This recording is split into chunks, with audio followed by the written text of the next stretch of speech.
Hello everyone. In this video we are discussing the blockchain technology. ये वो technology है जो बिटकॉइंस के पीछे रन करती है। तो चलिए इसे समझते हैं। बहुत ही सिंपल लैंग्वेज में अगर बात करें तो this is the technology which is actually new form और we can say modern way of keeping the books के जस्ट लाइक अ लेजर। तो ये रिकॉर्ड कीपिंग का ही एक सिस्टम है but electronic system and the new and modern way and एक record को इसमें ब्लॉक कहा जाता है। अब बात आती है कि हमें नए टेक्नोलॉजी की मतलब नए वे ऑफ रिकॉर्डिंग की जरूरत क्या है जब हमारा पुराना से काम चल ही रहा है कि लाइक लेजर्स से काम चल रहा है। तो अब आप देख सकते हैं भले ही रिकॉर्ड कीपिंग है, अगर प्रॉपर रिकॉर्ड कीपिंग हो तो डू यू थिंक दैट कभी करप्शन होती? नो। ओके, अगर बिल्कुल ट्रांसपेरेंसी हो, सबको एक्सेस हो, तो करप्शन हो ही नहीं सकती। ओके, लेकिन दिक्कत क्या है अभी के रिकॉर्ड कीपिंग में? दैट इज हमारे पास डेटाबेस का एक्सेस ही नहीं होता, सिर्फ एडमिन के पास होता है और वो कभी भी अकॉर्डिंगली चेंज कर सकता है। तो जो पर्सन रिकॉर्ड कीपर है कि even they have the access to change it. तो अगर ऐसा होगा तो फ्रॉड करना, करप्शन करना बहुत आसान है। इसीलिए इन डीमेरिट्स के कारण ही जरूरत पड़ी for the new technology which is blockchain technology, और वो इनको कवर अप करती है। तो उसको समझने के लिए हमें दो टर्म समझनी होगी। तो एक एग्जांपल से समझते हैं, लेट्स स्टार्ट इट। समझिए ये दो पीपल है, okay, these are two person, mister A and mister B. Mister A and mister B, ये दोनों एक एक्सेल फाइल पे काम कर रहे हैं, ओके। और जब दोनों एक्सेल फाइल पे काम कर रहे हैं, दोनों को कोलैबोरेट करके काम करना है, तो क्या करते हैं, पहले मिस्टर ए अपनी एंट्री यहाँ पे करते हैं, ओके, ए। फिर ये इस फाइल को ट्रांसफर कर देते हैं मिस्टर बी को, ये अपनी एंट्री लिख देते हैं बी, फिर ये इसको भेज देते हैं, फिर ये फिर से एक एंट्री कर देते हैं ए, फिर ये वापस भेज देते हैं, ओके, एंड सो ऑन, और ये वापस भेज देते हैं, ओके। तो इस तरीके से जब ट्रांजैक्शन होगी या कोई भी काम होगा कोलैबोरेटिव वर्क, तो यू कैन सी बहुत ज्यादा टाइम लग जाएगा, ओके। और इसीलिए कोई एक मैकेनिज्म होना चाहिए जिसमें साइमल्टेनियसली ये काम कर सके। Then comes Google sheet. Google sheet आ गई तो अब ये कोलैबोरेशन में एक साथ काम कर सकते हैं। तो पहले ए ने अपनी एंट्री कर दी, बी ने अपनी एंट्री कर दी, सी ने फिर से ए ने अपनी एंट्री कर दी, बी ने एंट्री कर दी, लेकिन दोनों साइमल्टेनियसली एक में ही काम कर रहे हैं, तो भेजने वाला चक्कर खत्म हो गया। तो इसको कहा जाता है सेंट्रलाइज सिस्टम। तो अगर नंबर ऑफ यूजर्स बहुत ज्यादा हो जाए, तो जैसे अब इतने सारे यूजर्स हो गए हैं, तो इन केस में तो भी मल्टीपल कोलैबोरेशन से काम हो जाएगा। ए बी सी मतलब जितने भी पर्सन ने अपनी वर्किंग करनी होगी, that can be easily done. लेकिन यहाँ पर एक दिक्कत है, व्हाट इफ ये जो फाइल है, ये फाइल ही डिलीट हो जाए, किसी ने इसको ही डिलीट कर दिया। इसे कहा जाता है single point of failure. Single point of failure. अब सिंगल पॉइंट ऑफ फेलियर का हमेशा फियर हम कह सकते हैं, या there is always the possibility in case of centralise system. Centralise system जिसमें जो मेन डेटाबेस है वो सेंट्रल लेवल पर है, which can be accessible bye all, single database. लेकिन इसमें सिंगल पॉइंट ऑफ फेलियर की दिक्कत तो होती है। अब अगर एक ऐसी टेक्नोलॉजी आ जाए जो क्या करे, ये वो टेक है कि दिस टेक्नोलॉजी, ये क्या करता है कि फाइल सभी के पास, इनके पास लोकल सिस्टम में पड़ी है, ये फाइल भी इधर भी है इधर भी है, सबके पास लोकल सिस्टम में पड़ी है। अगर यहाँ पर इन्होंने ए किया तो वो, ये टेक्नोलॉजी का काम है, वो क्या करेगा, सब में सिंक कर देगा। यहाँ पर भी ए आ गया, यहाँ पर भी ए आ गया, यहाँ पर भी A, okay, this and this. Similarly इन्होंने बी किया तो ये सारी सिंक हो जाएगी सब में, ओके। सो इसी टेक्नोलॉजी को कहा जाता है दिस इज डिसेंट्रलाइज्ड। अगर इनकी ये फाइल डिलीट हो गई किसी तरीके से, ओके, तो क्या होगा, ऑटोमेटिकली ये क्या करेगी टेक्नोलॉजी, ये उस फाइल को सिंक कर देगी। अगर वैल्यूज चेंज, ये अपनी वैल्यूज चेंज कर देते हैं, डिलीट नहीं, अगर वैल्यू चेंज कर देते हैं, तो अगर वैल्यू चेंज कर भी देते हैं ओके, लेकिन ये सिस्टम इंश्योर करता है कि कभी भी कोई भी डेटा को मैनिपुलेट ना कर सके। क्यों? क्योंकि अगर इन्होंने ये ए और बी को हटाकर क्या कर दिया, यहाँ सी एंड डी कर दिया, ओके, वो दूसरों से चेक करेगा कि क्या सच में ये है। अगर उन्होंने अप्रूव कर दिया, these are all the users, इनसे अप्रूवल दिया जाता है कि क्या सच में ये जो पुराना चेंज हुआ है क्या सच में चेंज हुआ। अगर वो अप्रूवल डिनाई कर देते हैं, deny, okay, deny, deny, deny, deny, तो ये इसको चेंज ही नहीं कर पाएंगे। ओके, तो ऑटोमेटिकली ये सिंक होकर क्या बन जाएगा, ए एंड बी वापस, ओके, वापस उसी पे रिस्टोर हो जाएगा। इसी टेक्नोलॉजी के कारण इसी को कहा जाता है ब्लॉकचेन टेक्नोलॉजी का decentralise system. This is a decentralise system. तो यहां पर एक सिंगल फाइल में चेंज होने से कोई फर्क नहीं पड़ रहा, क्यों? क्योंकि बाकियों के अप्रूवल के बिना they can not change it. यही फीचर है ब्लॉकचेन टेक्नोलॉजी में। अब चलते हैं आगे। अब इसमें ये जितने भी यूजर्स थे, कि जो हमने इतने सारे यूजर देखे थे, इसे कहा जाता है, जो नेटवर्क बन गया था उसे कहा जाता है P to P network, peer to peer network, okay. और ये जितने भी पर्सन थे उनको कहा जाता है नोड्स, ओके। तो ये सारे के सारे नोड्स हो जाते हैं। तो अगर हमें कभी भी कोई नया नया रिकॉर्ड ऐड करना है, तो मतलब नया ब्लॉक ऐड करना है, क्योंकि हमने स्टार्टिंग में डिस्कस कर लिया था new record is equal to new block. तो वो ब्लॉक ऐड करने के लिए जैसे ही हमने ऐड किया, पहले नया ब्लॉक बना और जैसे ही ऐड किया, तो हमने डिस्कस किया था अभी कि ये हमेशा पहले अप्रूव होगा, ओके। जैसे ही अप्रूवल मिलता है तो इसे कहा जाता है कंसेंसस, कंसेंसस देना, okay. When it is consented, कि सबसे कंसेंट मिल गया, तब जाके उसे चेंज किया जाएगा, otherwise it can not be change.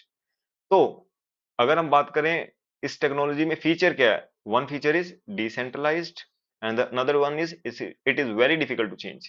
क्यों? क्योंकि चेंज करते ही हमें कंसेंसस लेना पड़ेगा from the other users, other nodes. तो अब जो ये दिक्कत आ रही थी असेस डिनाइड, अब ऐसी बात नहीं है। क्यों? क्योंकि अब हमारे पास असेस है। And can admin can change, अब एडमिन चेंज भी नहीं कर सकता।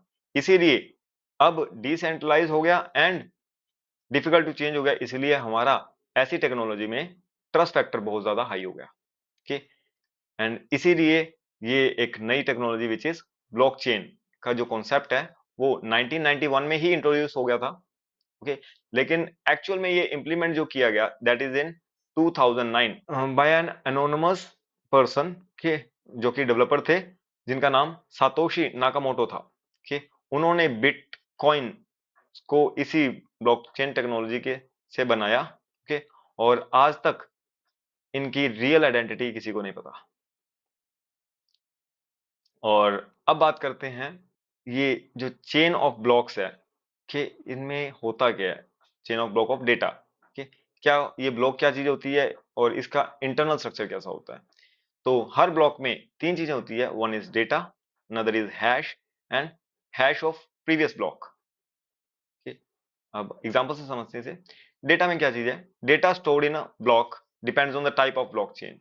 तो किस ब्लॉकचेन का वो ब्लॉक है, उसमें किस तरीके का डेटा होगा, वो उसी पे डिपेंड करता है। जैसे अगर करेंसी की ट्रांजैक्शन, अगर हम बिटकॉइन की बात करें, के, तो बिटकॉइन में किसने भेजा, के, किसको भेजा और कितनी अमाउंट भेजी, के, ये चीज उसका डेटा होता है। अब आता है हैश, ये क्या चीज है। हैश एक्चुअल में 16 डिजिट के, दैट इज हेक्साडेसिमल बोला जाता है। इसमें क्या आता है 0 to 9, okay, and A to F। आप देखोगे तो it will become 16 characters. Hexadecimal जो होता है उसमें 16 कैरेक्टर्स होते हैं, और ये जो हैश फंक्शन होता है इसमें होते हैं 64 कैरेक्टर्स। और आप अगर ध्यान से देखेंगे ये इन्हीं 16 कैरेक्टर से मिलकर ही बनता है, ओके। और ये हमेशा यूनिक होता है, ओके। इसीलिए ये एक बहुत ही डिफिकल्ट टू क्रैक हो जाता है, क्योंकि unique to everything, just like a fingerprint. Fingerprint कभी भी किसी पर्सन का मैच नहीं कर सकता, उसी तरीके से कभी भी हैश फंक्शन किसी का भी, किसी भी फाइल का, किसी भी डेटा का मैच नहीं कर सकता। अगर आप हल्का सा भी डॉट स्पेस भी अगर एड ऑन करेंगे, के, तो इट विल चेंज। जैसे इधर कलर भी चेंज हुआ था, तो आप देख सकते हो ये चेंज हो गया, okay. So this is hash function. और हैश ऑफ प्रीवियस ब्लॉक, जो प्रीवियस ब्लॉक है उसका भी हैश, तभी ये एक लिंक बनता है। ठीक है, तो वो भी इसमें ऐड ऑन होता है हर ब्लॉक में, जिसके कारण ये आपस में कनेक्ट हो जाते हैं। So it creates a chain. Okay, तो अब हम इसको एक एग्जांपल से समझते हैं। अब देखो, जैसे ये 1 2 3 ब्लॉक्स हैं, ब्लॉक्स इसका जो प्रीवियस वाला है, ओके, वो इसके साथ अटैच्ड होगा। ओके, तो ये आपस में लिंक्ड है। अब ये वाला जो है वो इसके साथ, ठीक है जी। और अब जो पहले वाला है वो हमेशा 0 0 से स्टार्ट होता है और इसे बोला जाता है जेनेसिस ब्लॉक। एंड अगर कोई पर्सन इसको ऑल्टर करना चाहे, जैसे बी वाले को अगर हैकर ने के चेंज किया, तो जैसे ही इसने चेंज किया तो डेफिनेट सी बात है अब उसका हैश खुद का तो बदल ही जाएगा, जैसे हमने देखा इवन स्पेस से बदल जाता है, तो इसका हैश यहाँ बदल जाएगा। लेकिन क्योंकि प्रीवियस वाला जो है वो तो सेम ही रहेगा, वो तो चेंज नहीं कर पाएगा, तो इसीलिए अब ये आपस में कनेक्ट नहीं होंगे और दिक्कत होगी यहाँ पर। जैसा कि हमने कहा था कंसेंसस वाली चीज नहीं आएगी।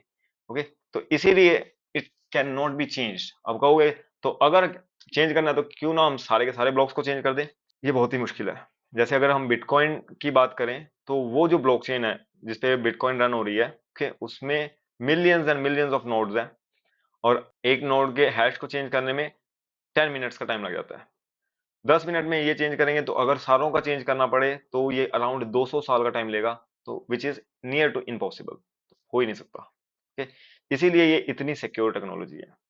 और क्योंकि इतनी सिक्योर टेक्नोलॉजी है इसीलिए अब इसको अलग अलग चीजों में यूज करना शुरू कर दिया है, लाइक स्मार्ट कॉन्ट्रैक्ट्स। आजकल जो बिजनेस कॉन्ट्रैक्ट्स वगैरह हो रहे हैं वो स्मार्ट कॉन्ट्रैक्ट्स हो रहे हैं on blockchain technology. Medical records के, जो मेडिकल रिकॉर्ड्स हैं आजकल अलग अलग कंट्रीज, जैसे एक कंट्री है कि which has shifted to 99% of the records जो हैं, okay, that has been shifted to the medical the blockchain technology. E notary, e notary वाला system even Maharashtra in India, Maharashtra जो है, महाराष्ट्र में ये जो ई रिकॉर्ड्स लैंड रिकॉर्ड्स हैं वो सारे के सारे ट्रांसफर होने शुरू हो गए हैं ऑन द ब्लॉकचेन टेक्नोलॉजी, जिससे कि alteration of the records is next to impossible. Okay, और कभी भी ये जो लैंड फ्रॉड्स वगैरह होने एकदम खत्म हो जाएंगे। सिमिलरली बहुत सारी कंट्रीज में के अब जो टैक्सेशन सिस्टम जो है, इवन इन दुबई के जो इनवॉइसिंग सिस्टम जो है वो सारा का सारा इस पे जा रहा है। Okay, that is being transfer. Dubai में ई नोटरी वाला भी सिस्टम इम्प्लीमेंट हो चुका है। ओके, और यूएस कंट्री में और यूरोपियन कंट्रीज में टैक्सेशन में इनवॉइसिंग वगैरह भी अब किससे हो रही है, थ्रू ब्लॉकचेन टेक्नोलॉजी, जिसके कारण कहते हैं जो फेक इनवॉइसिंग वाला जो चक्कर है, और इवन इंडिया में भी इसके ऊपर काफी रिसर्च चल रही है सो दैट जो आईटीसी फ्रॉड वगैरह हो रहे हैं इवन उसको भी कर्व किया जा सके। So these are the uses of blockchain technology. अब बात आती है कि एक मिनट, अब मैं वापस से एक बार जा रहा हूँ कॉन्सेंसस वाली स्लाइड पे। यस, यहाँ पर अब ये जो चेकिंग होती है, देयर इज अ चेकिंग, कि जो चेक करते हैं कि सच में कंसेंसस देने के लिए, तो क्या कोई हर बंदे को चेक करना पड़ेगा? The answer is no, that is not required. Okay, लेकिन वहां पर किसी भी पर्सन को अगर ब्लॉक को ऐड करना है तो एक कॉम्प्लेक्स एल्गोरिदम को सॉल्व करना पड़ता है कभी ब्लॉक को ऐड करने के लिए, तो उसे बोला जाता है, जो भी उस कॉम्प्लेक्स एल्गोरिदम को सोल्व करता है उसे बोला जाता है प्रूफ ऑफ वर्क। और इसमें बहुत ज्यादा एनर्जी यूज होती है, बहुत ज्यादा टाइम यूज होता है। ओके, तो और it is a very very complex process. तो कोई पर्सन इसको क्यों करेगा? द आंसर इज, जो भी पर्सन ये वर्किंग करके अगर ब्लॉक को ऐड कर देता है के,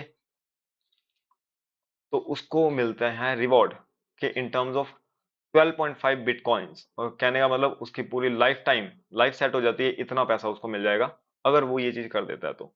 और इसीलिए बहुत कॉम्प्लेक्स प्रोसेस है।